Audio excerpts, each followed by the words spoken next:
Hello and welcome to the show. I'm Alfred Adams and you're listening to That's Unbelievable. Tonight I have a very special guest, wonderful author. His first book, Red November, you gotta pick it up. W. Craig Reed. Pick that book up. It is an awesome story about the possible bringing in of World War III when the Russian president at that time, we're talking 4 decades ago, sent submarines towards Cuba. Wonderful book. Pick it up, Red November. Tonight, we're talking about a book he put out called Cold War III. The book is a fascinating book. It gives you insight and information. One of the big things that always grabbed me was the way he structures things and stories and puts it together. It isn't so much our opinions that matter, but the opinions of the leaders of the world that matter. I'd like to welcome to the show W. Craig Reed. Mr. Creed, how are you? Outstanding. Thanks for having me. It's a pleasure's all mine. I kind of find it interesting how you find time to write all these books. I find it interesting how I find time myself. Yeah, but with the structure of the world today, new president in place, things that are going on, obviously the book is not about climate change as some people might think it might be. But, you know, we're always on the brink of a potential new war, whether it's with Iran, Russia, whatever the case may be. What promoted you to want to put the book together, information that you compiled for the book, things of that nature? And then obviously the timing of the book, Cold War III, I mean, is an interesting title. Yes, I actually embarked on this as a sequel to the book you mentioned earlier, Red November. That book ends when the Cold War ends, and this book picks up when the Cold War, new Cold Wars, if you will, begin. We went into a hiatus for a bit there, but the Cold War really never ended, as we now know. And I was invited. Took me a year to get invited, but the Navy finally invited me to come up to the ice exercises above the Arctic, above Alaska, and go aboard a nuclear submarine, spend some time on a tiny ice floe with a group up there testing out some of the new technologies and so forth. And that's when my eyes were open, and I began to see what was going on, not only there, but in the world, what the Navy was training for and why. And I went back and researched it and scared myself. Okay. What some of our listeners might not know is you do have a background in the Navy. You're a person that was, you've been aboard submarines, you was in the Navy. Why don't you give some of our listeners a little history about your background? Because the first thing they might think of is, you know, why would you get invited to be able to go be on something like that and be, you know, open to secret information when you're classified as a civilian? Absolutely. I actually did spend time aboard submarines many moons ago, and also was a submarine diver, submarine operations diver, and photographer for various different special operations. And so during that time period, that gave me some great foundational knowledge and information, and going forward I stayed in touch and in tune with that community and developed some relationships along the way. One of the gentlemen that I served with aboard my last submarine became the admiral in charge of all NATO submarine operations later in his career. And those kinds of folks helped open doors within the various different parts of the community. And the Arctic Submarine Lab was one of those. Some friends of mine were able to basically open the door, if you will, to allow me to be able to go to this ice submarine exercise up in the Arctic. Mm-hmm. Mm-hmm. Once you did start getting, I guess, a grip of knowledge around what we were practicing, studying, things of that nature, you said you came back, you started doing some research on it, and you scared yourself. What are we preparing for or trying to prevent? Right. Well, at that time, no one believed me because this was before we saw all of the escalation. This was even before Ukraine. So this was before we saw all of the escalation that's been happening now. And, you know, when I mentioned the fact that I had some concerns that Russia and China were both gearing up to bring us back into another Cold War and beyond, everyone thought I was a little bit crazy. They didn't think that was going to happen. You know, aren't we going to be friends with these folks now, and so on. And what I discovered is that we have been and are in a very serious resource war. It's all about the resources.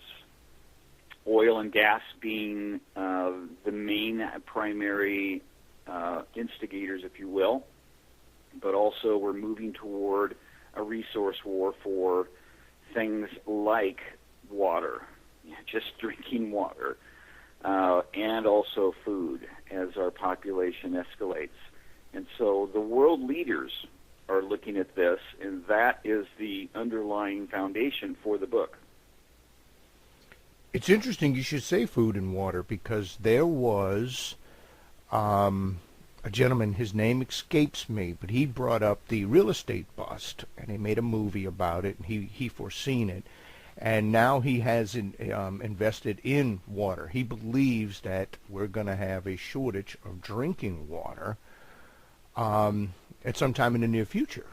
And so it's really interesting you brought up water as a resource that is possibly going to be limited.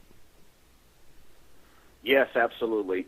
And again, the book was not written to be a instigator of an argument in relation to what one might believe regarding global warming, climate change, etc. It's really about what world leaders are doing in relation to that. They have armies, if you will, teams of scientific experts who are doing various different studies and basing what they're going to do from a global perspective on those studies.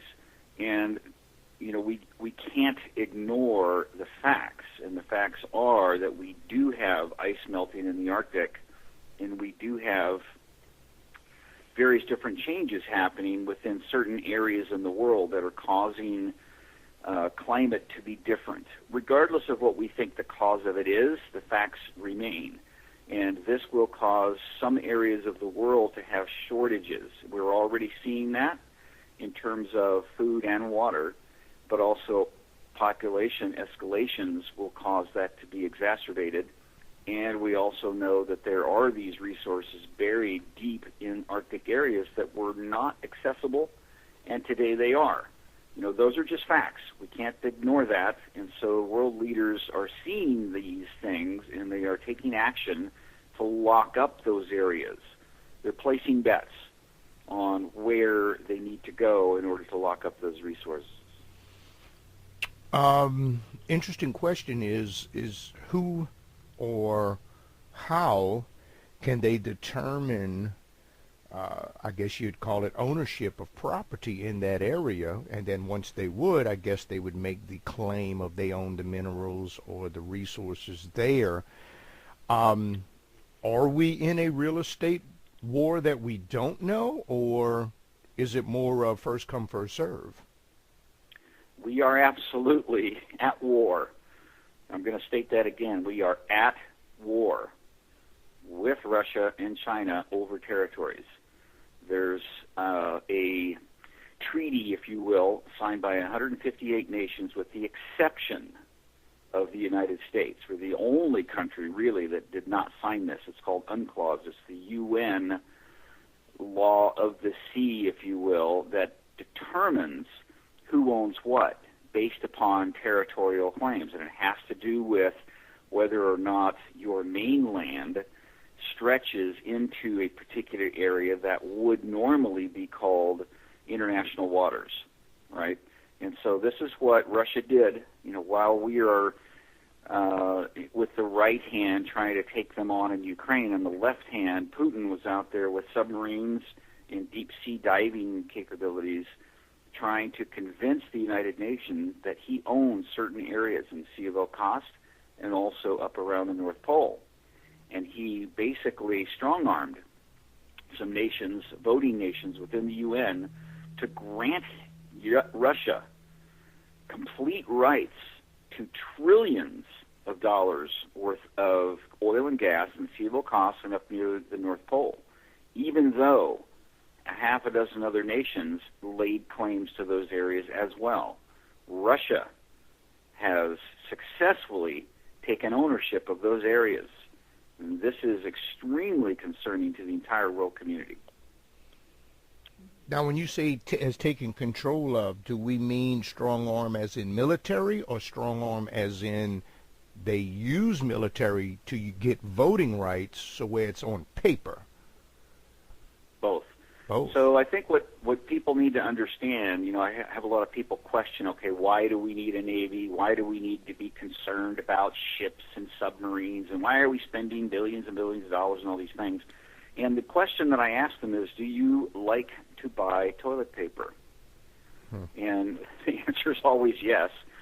People don't understand, most people, that 90% of what you buy at Costco comes to us via sea lanes. It gets to us by ships. And you may hate oil and gas.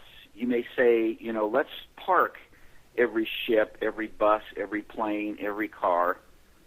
That would critically ruin our economy. As much as we may not like the byproduct of those things, we can't just overnight go cold turkey. That would kill our economy. We would all be in breadlines. And so 90% of all of that gets to us by way of sea lanes, all of the things that we buy.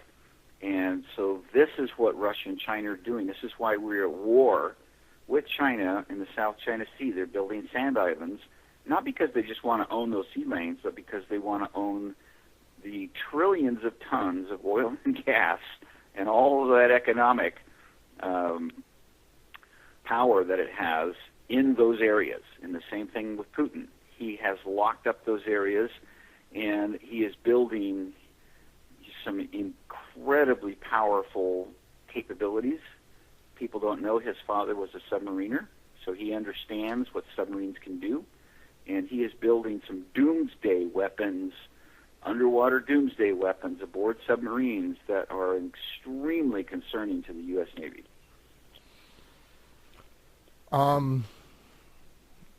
There's been talk, and it may just be talk, I don't know, of another potential way of dealing with these issues, food, water, normal supplies that we take for granted, is a depopulation of the planet. That way they can put things back into balance. Have you heard anything about that as a potential use or way of doing things, or is that more of a conspiratorial thing that people bring up? Well, it may be conspiratorial, but on the other hand, again, world leaders don't always make the most intelligent or healthy decisions. And so, nothing can be ruled out in terms of what they may be thinking in how to deal with these issues. If you're Elon Musk, you're thinking about taking a step toward Mars as a way to resolve this issue. But there are also some scientific ways. My opinion within Cold War III is that we need to have a Manhattan Project type of a situation, and the Naval Research Labs has already taken a step in that direction. There are stones thrown from the Capitol, and most folks in the White House don't know anything about them. And they have created a way to turn ordinary salt water into any type of oil and gas without the side effects, if you will, of increasing carbon. In fact, it's carbon neutral, in some case carbon negative. And this is one way. There may be several others. We need to stop thinking about parking every ship and plane. That's not going to happen.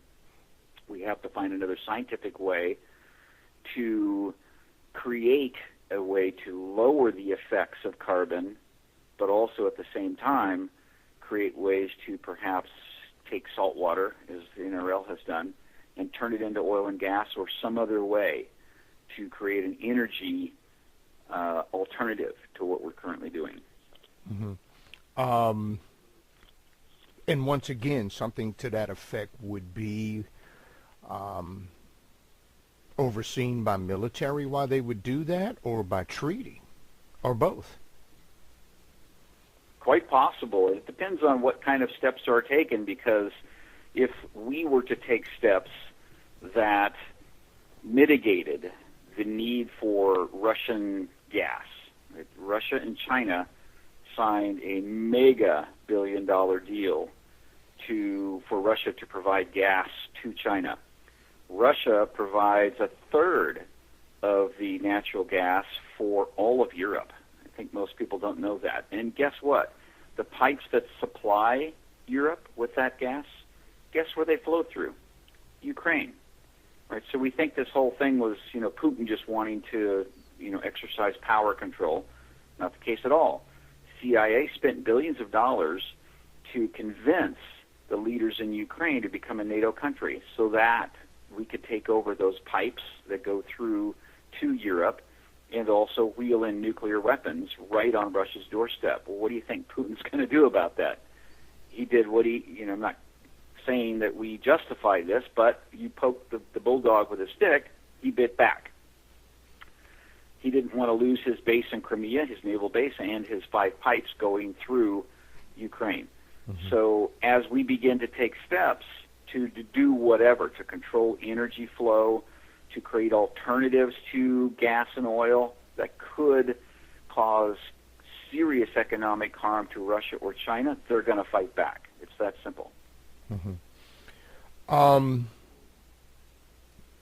Under our current administration, are we, or do you know if we are taking or trying to take necessary steps to help either escalate and fix the problem, or are we trying to do our own hostile takeover and put ourselves in a position where we can get a piece of the pie? Or do you know? Yes, well, we've been doing that for quite some time now. So we now are dramatically escalating our oil and gas production. This we know, right? Fracking has created the capability for us to have a much lower cost of oil and gas extraction. We're creating natural gas capabilities. In the past, our deal with the OPEC countries, and this is really what's going on in the world. Let's lay the foundation here. In 1972, President Kennedy and Henry Kissinger orchestrated a deal with Saudi Arabia that they would take only U.S. dollars for all oil and gas trades and convince all OPEC countries to do the same. It's been that way since 1972. In exchange, the U.S. would not produce and export oil and gas to other countries. Well, that's changed. We're now starting to export to other countries. And so, therefore, what Russia and China are doing is creating their own deals with themselves and other countries to take other than U.S. dollars, whether it's rubles or yuan or whatever it is, gold, so that they can undermine the U.S. dollar. That's the war that we're in. It's called the petrodollar war, and that's what I talk about in Cold War III. That's what I talk about in my next book coming out next year from Post Hill Press called Spies of the Deep. This is the war that we're in. It's about petrodollars and the fight over who gets what, resources and the dollars used to pay for those resources. It's interesting you should say that, because it's, as you're talking, I'm taking notes, and what comes into mind is when you're talking about natural resources is money, the economy. Now that there has been a shift or a change in how they will accept payment other than U.S. dollars now, are we heading to a potential economical fall? Do you think The stock market is really smoke and mirrors at the moment, very fluff and bluff? Or do you think it's stable and hasn't got yet to where we could be in potential danger to see the bottom fall out due to the decline of the dollar? My opinion is that we are frogs in warm water. Okay. Right?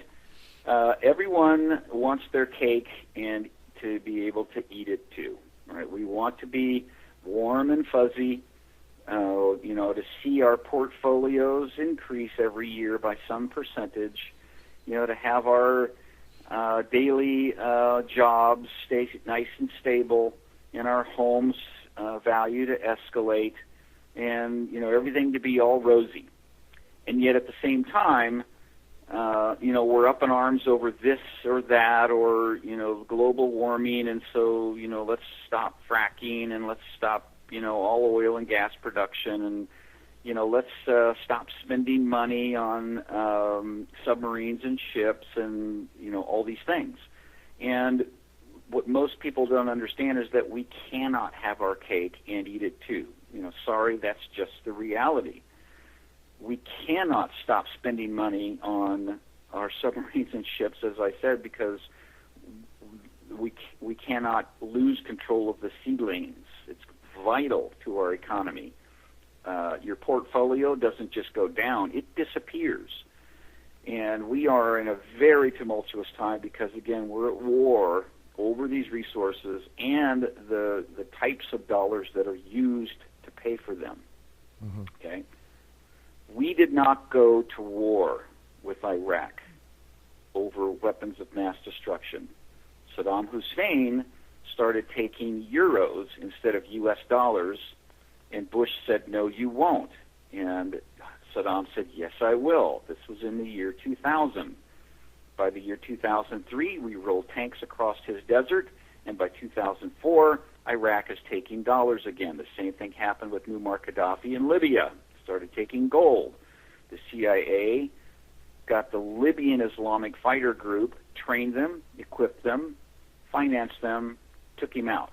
They used the same group to take on Assad in Syria because he said, I'm going to take rubles instead of U.S. dollars for my oil and gas trades. So we went after him with the same Islamic fighting group that, guess what? Many of them splintered off and became ISIS. So this is what's been happening in the world. Same thing with Iran. Right? We think it's over the nuclear issue? No. Mm-hmm. It's over whether they take U.S. dollars versus euros or rubles or whatever. It's all about that. Everything. Follow it all back to the dollars. And if they get their way, Russia and China, the economy, the U.S. economy will collapse, and we will be in serious economic trouble here in the U.S. Thought comes to mind, is there a way, or can there be a way, to create a universal currency that everyone can agree to? Or would something like that have to come into play after a major collapse, which would be like worse than the Great Depression, a war breakout, all the world leaders that are left create a new treaty? Or can something like that be put in place before that happens? Well, we've seen that come into play, right? Bitcoin would be one example of that. Okay. And now we're seeing that it is being undermined, and that it is, potentially de-escalating to the point where the Bitcoin will be worth zero. And there are other currencies, if you will, coming into play to replace Bitcoin. So yes, these things are already in play, but again, it's not something that's going to happen overnight because the economies, the various economies of the world are dependent upon those various currencies. We saw this at play with Brexit, with the UK, and now they're regretting that decision because it can cause some economic harm if you start undermining currencies that are already in play. It's a very critical situation. But we are inflated, right? We're seeing this in the tech industry here in the U.S. they're talking about a bubble. We're also seeing artificial intelligence as well as automation starting to replace blue-collar jobs to the tune of projections of hundreds of thousands of jobs at risk here in the U.S. and abroad. Mm-hmm. So these are things that are already in play, and currencies and so forth aren't going to rectify that. We need to start taking a hard look at how we are going to retrain people, re-educate people, and create more capabilities for blue-collar workers to step into white-collar jobs and so forth. But it all revolves around, who owns what in terms of sea lanes, resources, and the currencies that are used to pay for those. Why is the U.S. dollar, I guess, being used as a pawn in the entire chess game and everything else? And who tries to determine that? Is the United States of America really trying to be, the big bully on the planet, or we're trying to be the country that tries to create stability throughout the world? I mean, what part, and who's making those decisions? I mean, there's a lot of people listening right now and probably saying, why don't they just back off, and if they want to trade in another dollar, that's fine. I mean, we have our own problems in America. Well, again, it is, we all want to have nirvana. We all want to have nirvana. Mm-hmm. And we all have our own ideas around what will create nirvana. Can't we just all live in peace? And, gosh, everyone wishes that could be the case. But the reality is that we are in a situation where things are very delicate.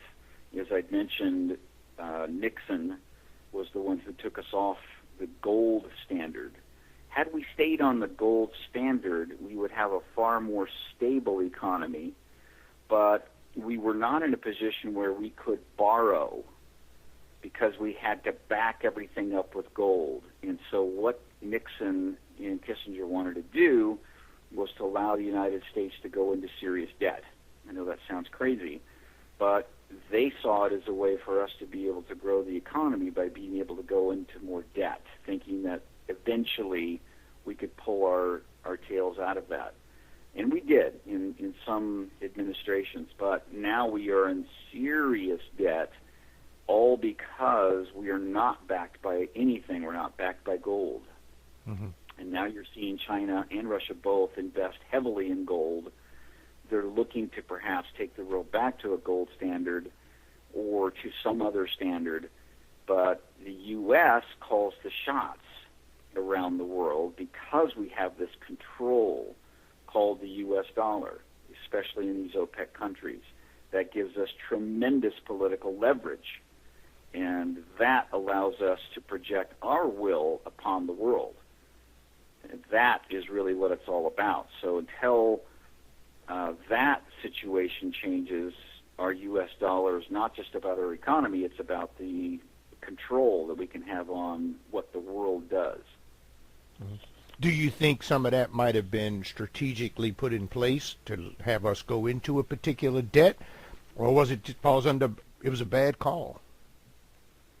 It was strategic at that time, and then what happened was the Federal Reserve stepped in, and now the Federal Reserve actually is in control of our economy, and so therefore most of the world's economy.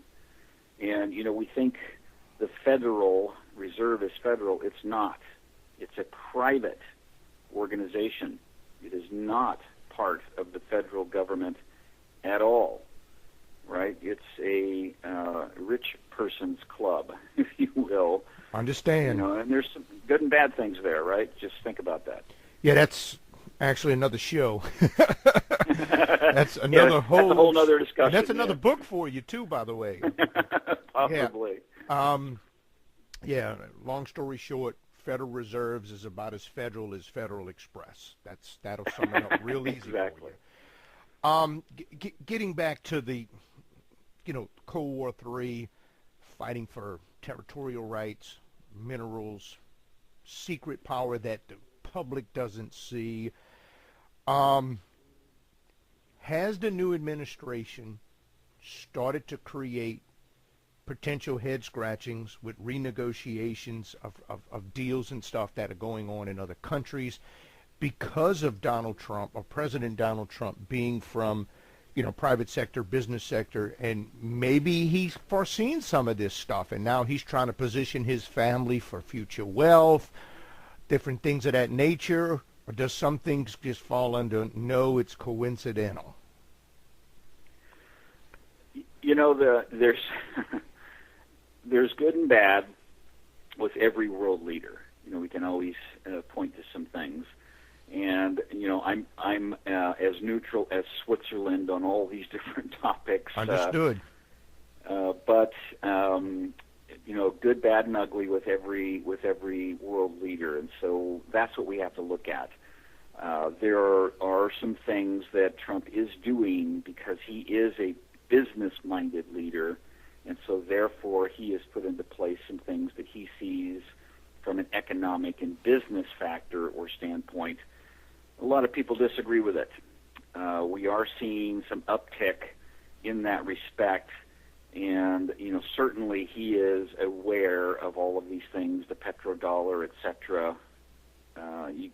Anyone that's of a business mind that has been around that long is aware of these things. And also what is happening in relation to our economy with, as I mentioned earlier, automation, artificial intelligence, all these things that are coming down the path, causing some issues. But the main thing that I think world leaders need to focus on, that I'm not hearing enough about from the major world leaders, is education. Education is so critical, and it is the main area that if we do not take very strong notice of it and start moving on it very rapidly, we're going to be in serious trouble. I'm in the state of California. We used to be in the top 10, and now we're in the bottom 2 in terms of our educational capabilities. Serious problems that we're having. And, a lot of people love the unions, and I'm not taking a pot shot directly at the unions, but union leaders need to stop thinking in terms of what's in their pocketbooks and start thinking about their real job, which is educating our young.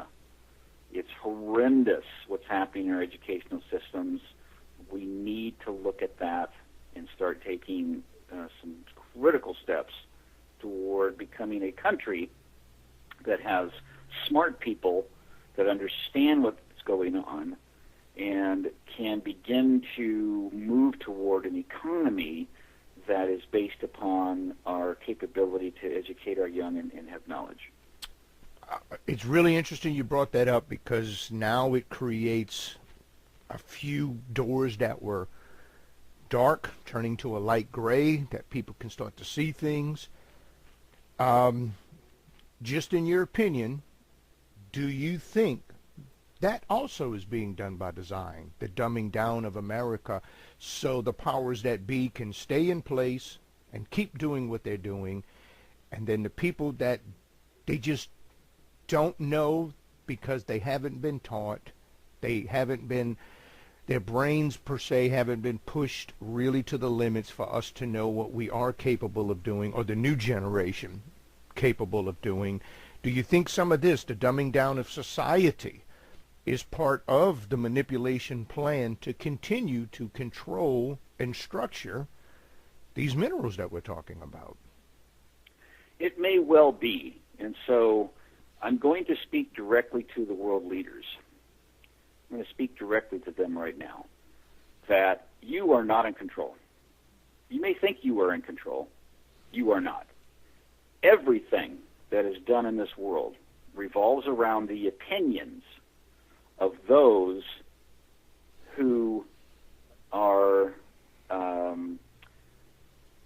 mostly blue collar, right? So if you look at the world's economy and you look at the U.S. economy, half of this country doesn't pay taxes. Half of this country. And so if you may be thinking that if I dumb things down, I can control them, right?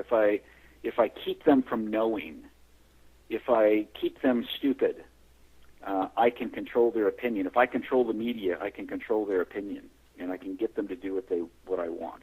Here's the problem with that. All it takes is for Gallup to go do a poll. They'll go do a poll on these people who you think you've dumbed down, and you think you control, and you think you know what they're going to do. And guess what? They elect Trump. Right? You thought you knew who was going to get elected. You thought, based on polls, you were in control and it was all done. Everything that these people in power do are all based upon polls. Public opinion, right? What do people think? It's not about what's best and right for the world or the economy. It's about, can I get reelected? And so therefore, I need to sway public opinion.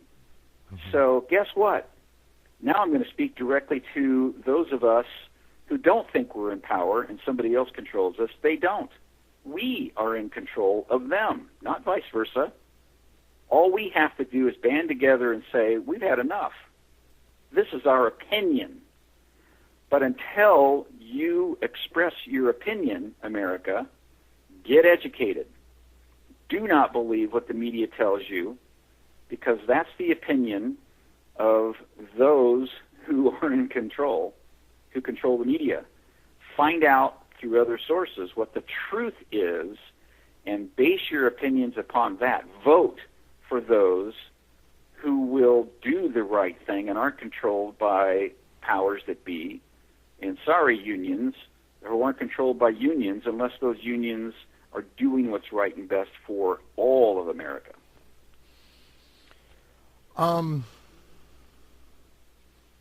Do you think they can be or will be a peaceful resolution to a lot of the tension, hostility that might be going on that's not being aired into the media?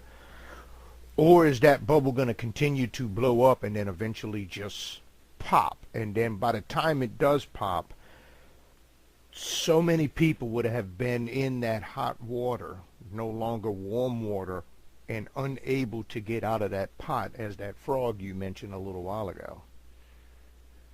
Right. Well, there's a number of book agents that I know personally.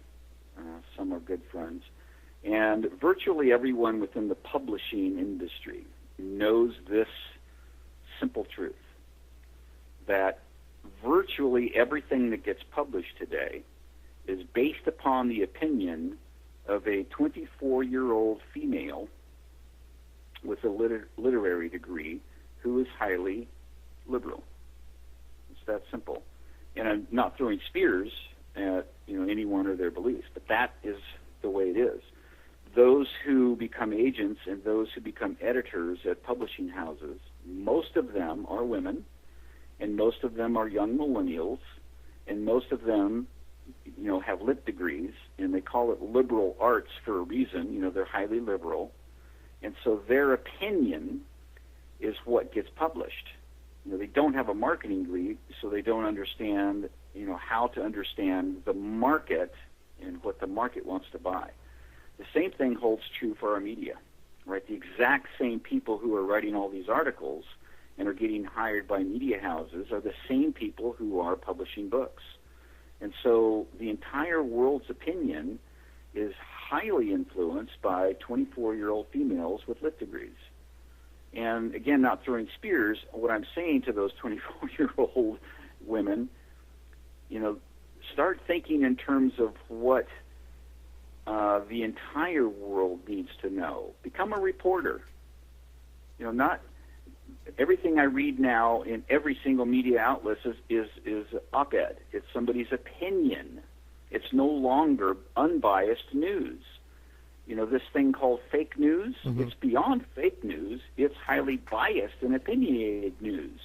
It's not a reporter saying, okay, here's the two sides of the argument, right? This is what we need to take a look at. Here's the truth. Dig for the truth, even if it's painful and even if you don't like it. Be a reporter. Step up and report the truth. so that we can all make the right decisions. Maybe you and I should coin tonight manipulated news. Yes. And then we exactly. can put that on a T-shirt and make $1. Absolutely.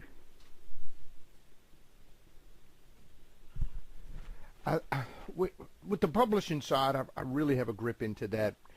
I started our own publishing company, so I get it. You know, distribution and all runs through Random House. I mean, not Random House, Ingram, which also takes care of things like Random House and things of that nature. And you're absolutely right. The reason I started my own book publishing company was because I was being told on my own books that your material wasn't strong enough. We don't think it would sell. And, you know, I had my neighbor across the street submit the exact same book, and the only difference between his rejection letter and mine was the address. Form letters were going out. So I did create my own book publishing company for that reason, to be able to have information come out that would educate whoever picked the book up to see, I guess you would say, hidden agendas, truths that are not being told in the news, things of that nature, which leads me back to your book again, Cold War III. This is things that are going on that no one knows about. The public is sleeping pretty good, and they don't care because they're following the stuff that's going on in pop culture, other things that are distracting them from things that really matter to them. I mean, they're chasing, you know, the Beyoncés of the world. Is there going to be, you know, kneeling at the next NFL football game? All the stuff that goes on that really doesn't apply to their life. That's what their focus is on, and that's what the media is on purpose covering, as opposed to topics like this that you put in Cold War III. Exactly, and that's what I mentioned earlier, is that, you know, let's stop spending 99% of our time watching the media, and maybe that's time to start spending a little more time getting educated. And, you know, this is the focus of actually 2 books that I've got coming out early next year. One's nonfiction, the other's a novel. Both, though, utilize the same research. And it's the next step beyond what's happening. It digs much deeper into what Putin's real motives are, what's really happening with Russia, as well as China and North Korea, by the way. And it focuses a lot on, you know, the naval aspects of that, because, as I mentioned earlier, that's one of the more important things we need to worry about. For example, 2 years ago, I started researching Russia's new doomsday weapon, and Putin just announced it in March. They have a new nuclear-powered, it's got a nuclear reactor in it, torpedo, 10 times bigger than anything we've seen, with a 100-megaton nuclear warhead that could take out an entire metropolitan area aboard a submarine that carries 6 of these things. And, by the way, there are 7 major choke points that all these ships I mentioned earlier go through, Strait of Hormuz, Panama Canal, and so on, that, you know, any one of those gets taken out by one of these torpedoes and game over. Right? So it's very concerning to the U.S. Navy, and should be concerning to all of us as citizens of the world, that here's where we're headed, along with many other things Russia and China are doing. China's developing a new submarine that uses a supercavitation capability. It's like a force field in front of the sub. It can go from Shanghai to San Francisco in 100 minutes. I didn't make that up. 100 minutes. Really seriously concerning escalations in naval power, tipping the scales. It's interesting you brought up North Korea. First thing came to mind when I saw some of that was, what's this guy's game plan? You know, who's he going to strike a deal with? Why does he need to strike a deal now? I understand some sanctions were in place, things of that nature. But do you have a potential theory with North Korea, or is it too soon to make any kind of guesstimates? Not too soon to make guesstimates. This is left hand, right hand. What we're seeing on the world stage is, you know, I'm going to cooperate. I'm the new friendly guy on the block. I'm going to start shaking hands with South Korea, cleaning the slate and all that, while behind the scenes, I've got 70 submarines, the same number as the U.S. Now, these are older diesel submarines. They're not nuclear, so nowhere near as capable as our submarines, but they do have 6 of those submarines capable of carrying a couple of ballistic missiles that could be equipped with nuclear warheads. That's very concerning. We've had our eyes focused on the land-based nuclear weapons. More concerning are those submarines. Why? Because 2.5 years ago, we lost track. South Korea and our U.S. forces lost track. We could not find 50 of those submarines for over a week while they went quiet on battery power. Very concerning. So don't think for a minute that he's all of a sudden turned into Mr. Nice Guy, right? Think of it more like, the alcoholic that says, oh, honey, I'll never beat you again. Look, I'm now the new nice guy. And then a couple of weeks from now, you get your face bloodied again, right? That's where we're at with this guy. Okay. And that was a pretty good guess that I had, too. It's like his actions will speak louder than his words, but we don't know what his next move's going to be. No, we don't, but we do know that, don't think for a minute that even though on the face he's saying, oh, I'm going to dismantle my nuclear capabilities, I'm not going to do it anymore, blah, blah, blah.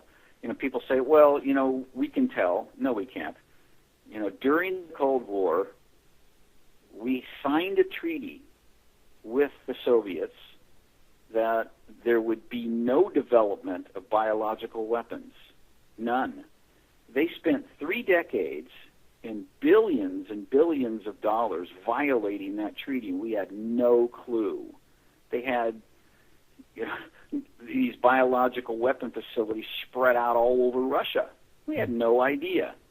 Same thing's happening in Iran. We think, oh, we signed a treaty, it's all good. They won't violate that treaty. Well, they have been. Right? We already know they have been. It's quite obvious they have been. They're still developing nuclear weapons in some remote facility we can't see. And the same thing's happening in North Korea. Come on, folks, wake up. You really believe that these folks are telling you the truth? Of course they're not. A thing that comes to mind is everybody wants to rule the world. Are world leaders falling under the category of, a James Bond type madman, or that's a pretty good assumption? Well, again, I think it's, what are we going to? It's a two-edged sword. Okay. Right. We have to, as I mentioned earlier, be concerned about a Gallup poll. Right. Political leaders need to be concerned about a Gallup poll.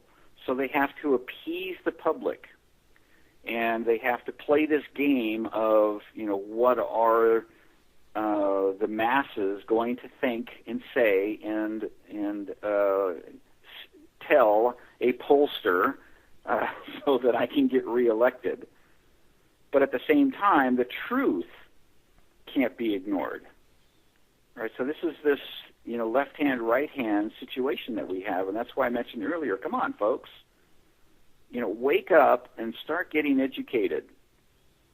Start getting educated so that our leaders no longer have to appease you because you have this opinion based upon what a 24-year-old female with a lit degree told you is the truth, when that person, sorry, just being honest, didn't take the time to be a reporter and uncover the truth and understand what's going on. Mm-hmm. But if I talk to most of the reporters out there about these topics, they're clueless. They have no idea what's really going on. They haven't spent the time to understand the truth.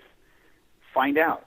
and report the truth so that we, as the American public, can help our world leaders make the right decisions, not based on fear that is uneducatedly based, but on the truth. And let's step up and be fearless and to say, let's do what we need to do in order to be a strong, viable country again. You know, it's funny you should bring up education, because here in America, all students are competing for grades, not knowledge. It's no longer a knowledge-based type system. You're competing for grades. If you get a D, you pass, but your education level on that D is really, really, really low. You don't really know enough to even pass, but it's kind of like, once again, falling back under the entertainment. You know, you put the scores on the boards, we'll put the grades in the books, we continue to get money, we can sell chairs at the colleges, teach, you know, philosophies and things that, quote unquote, the powers that be want you to learn. And it kind of gets into more of you're being programmed as opposed to you're actually learning something. Have you seen anything like that or heard anything, or am I grabbing for straws? You are not grabbing for straws. Okay. So, my sister, who's an author, by the way, she writes under P.L. Reed, wonderful author. She has a master's degree in educational science. Okay. And she was a teacher for many, many years. She still does some student teaching and so forth.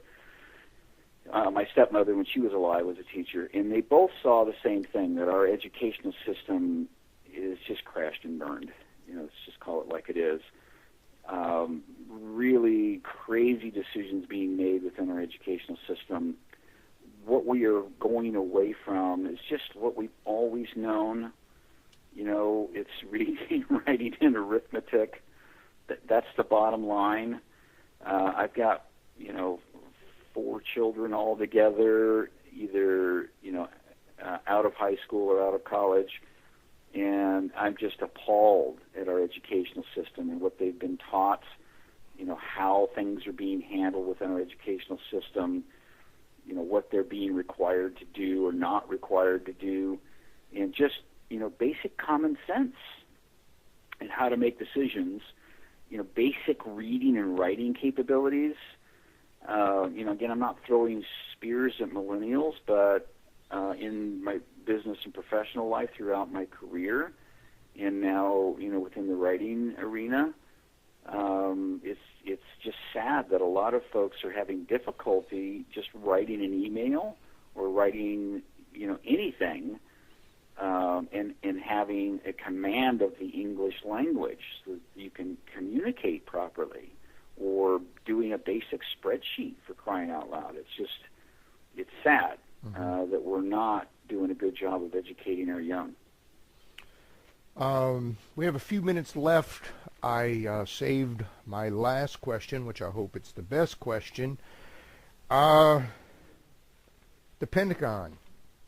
Do you see them in some way, shape, or form having to get involved in this Cold War to, let's say, draw a line in the sand and say enough's enough? Or do you think this real estate war can and will be settled outside of a war zone in more of an office with some papers and treaties and things of that nature? I think it's going to be a combination of both. I think we are headed towards some conflicts. We're already seeing that.